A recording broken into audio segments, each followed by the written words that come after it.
વિસાવદર ખાતે અયોધ્યા રામ મંદિર અંતર્ગત અક્ષત કુંભ વિતરણ કાર્યક્રમ સંપન્ન થયો।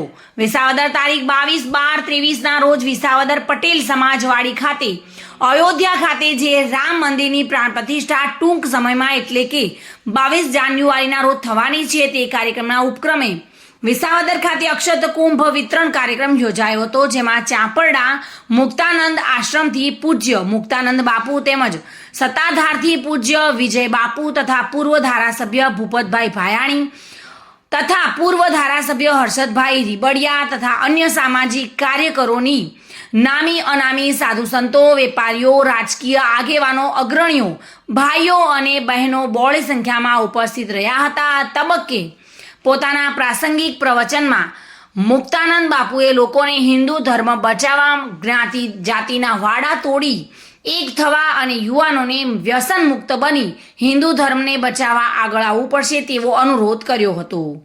આ દરમિયાન તમામ ગામના રામ ભક્તોને અક્ષત કુંભ સંતોના હાથે વિતરણ કરવામાં આવ્યા હતા અને આગામી 22 જાન્યુઆરીના દિવસે પોતાના ગામમાં, મહોલ્લામાં, પોતાના વિસ્તારમાં રામ મંદિર પ્રાણ પ્રતિષ્ઠા કાર્યક્રમમાં જોડાવા માટે જણાવવામાં આવ્યું હતું।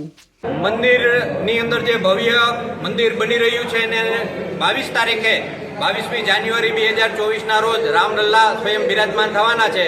એના માટે વિસાવદર તાલુકાની આજે અક્ષત કુંભ વિતરણનો કાર્યક્રમ પરમ પૂજનીય મુક્તાનંદ બાપુ, પરમ પૂજનીય વિજય બાપુ અને સાધુ સંતોની નિગેબાનીની અંદર આજે વિસાવદર તાલુકાની અંદર વિશ્વ હિન્દુ પરિષદ સંઘ પરિવારના કાર્યકર્તાઓ દ્વારા યોજવામાં આવ્યો।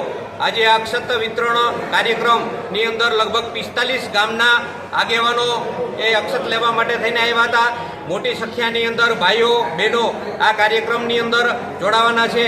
આગામી તારીખ 1 થી 15 ઘરે ઘરે અક્ષત દેવા જઈ અને રામ મંદિર જે કંઈ નિર્માણ થવાનું છે, એ રામલલ્લા બિરાજમાન થવાના છે, એમનું નિમંત્રણ આપવા માટે થઈ દરેક પરિવારની અંદર ઘરે ઘરે કાર્યકર્તાઓ જવાના છે। એના માટેનો આજનો આ કાર્યક્રમ હતો। શ્યામ ચાવડા સાથે bureau report, today Gujarati news.